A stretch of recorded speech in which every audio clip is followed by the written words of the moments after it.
Hi there, Morgan here from Crafting a Lovely Life, and today I'm going to show you how to make these super cute embroidery hoop Christmas ornaments using your Cricut and iron-on vinyl. I can't get over how cute these ornaments turned out, and they were super easy to make too. I can't wait to show you how to make them, so let's get started. The first thing we're going to do is open up a new project in Cricut Design Space and upload our designs. The designs I'm using for this project are available on my website, which I will link below. Once you have the designs open, you can adjust the size to fit on the embroidery hoops you are using. For my 3-inch embroidery hoops, I went with 2.75 inches for my designs. So for each design, I will resize the largest measurement. Since we are just using one color of vinyl for this project, we can go ahead and select the first design and then click the weld button. This will keep everything together while we cut.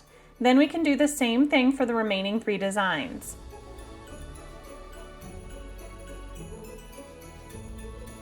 Now we can click Make It. We need to also make sure to mirror our designs, so we will go ahead and click the mirror option for the mat. Now we can click Continue and select our material type. For this project, I'm using a non-Cricut brand HTV, so I'm going to set my material to Heat Transfer Non-Cricut. If you are using an Explore machine, you will want to set the dial to iron-on. Next, you can place the iron-on vinyl on a standard grip mat with the shiny side down. I like to then use a brayer tool to make sure the material is really stuck on the mat well. The arrow button on your machine should be blinking, meaning you are ready to load your mat. Once the mat is loaded, the Cricut button will start blinking and you are ready to start cutting. When the machine is done cutting, the arrow button will start blinking again and you can unload the mat and remove the vinyl from the mat.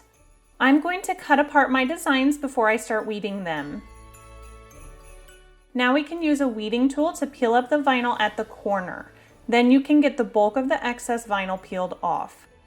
Once the bulk of the excess vinyl is removed, we can use the weeding tool to get all of the smaller pieces in the letters and the rest of the design. Make sure you look over all of your designs a few times to double check that there aren't any little pieces you missed when weeding.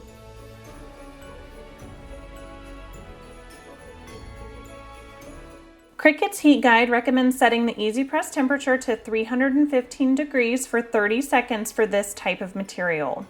Next, I decided to cut a square of fabric big enough to fit all 4 of the designs and the embroidery hoops. This way I could just iron them all onto the fabric at one time. To do this, just set the embroidery hoops on the fabric spaced about 2 to 3 inches apart and use scissors or a rotary cutting tool to cut a square around the embroidery hoops. Make sure you have 2 to 3 inches of extra fabric on each side. Before placing the vinyl on the fabric, make sure you use a lint roller to get any loose lint off of it. Then use the Easy Press to preheat the fabric for 5 seconds.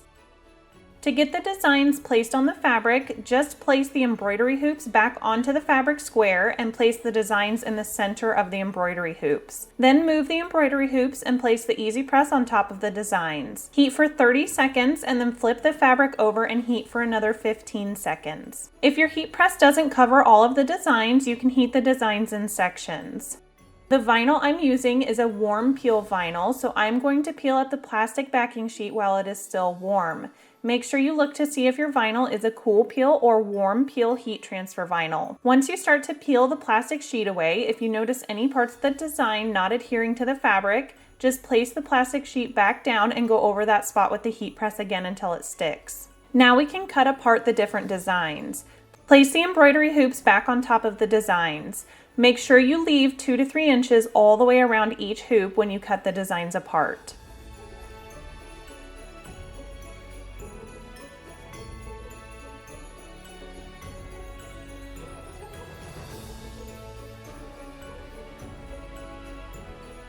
Then use scissors or a rotary cutting tool to trim off the corners of each fabric piece. You want the fabric to be in circles. They don't have to be perfect circles, but maybe cut them a little more evenly than I did. It doesn't matter much because the excess fabric will be glued down to the back of the ornament, but it will look a little more professional if you have similar amounts of fabric on all sides. Now we can unscrew the top of the embroidery hoops and separate the 2 pieces. Place the top part of the embroidery hoop on the fabric with the design centered. Then place the back piece of the embroidery hoop under the design. Press the top piece of the embroidery hoop down onto the bottom piece. Make sure the fabric is tight in between the two pieces and then tighten the screw at the top. Repeat this process for all of the embroidery hoops.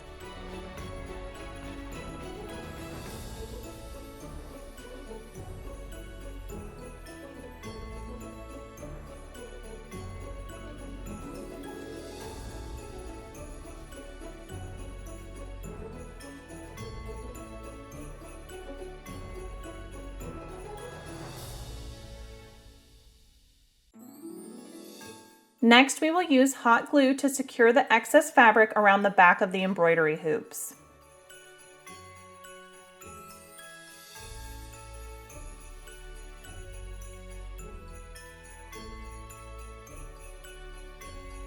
Now I'm going to use some black and red buffalo check ribbon to loop around the top of the embroidery hoops so they can hang on the Christmas tree.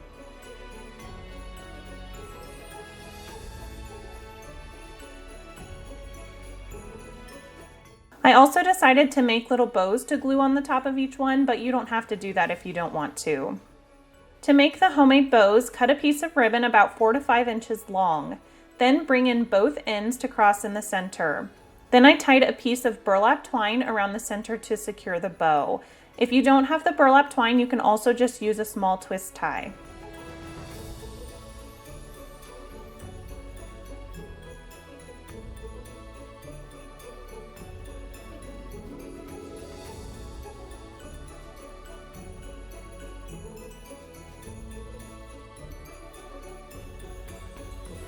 Then I cut the ends of the ribbon so they would have pointed tails.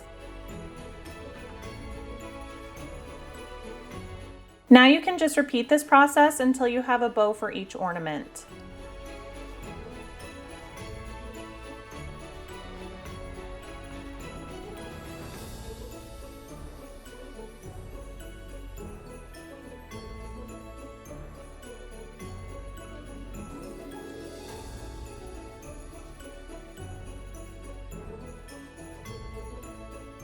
How cute are these embroidery hoop Christmas ornaments? I absolutely love how they turned out and can't wait to give them as gifts this Christmas. I hope you enjoyed this tutorial and get a chance to make a set of your own embroidery hoop Christmas ornaments. Be sure to subscribe below so you can follow along each week as I share new crafty projects. Don't forget to grab these designs on my website listed below. Thanks so much for watching. Bye!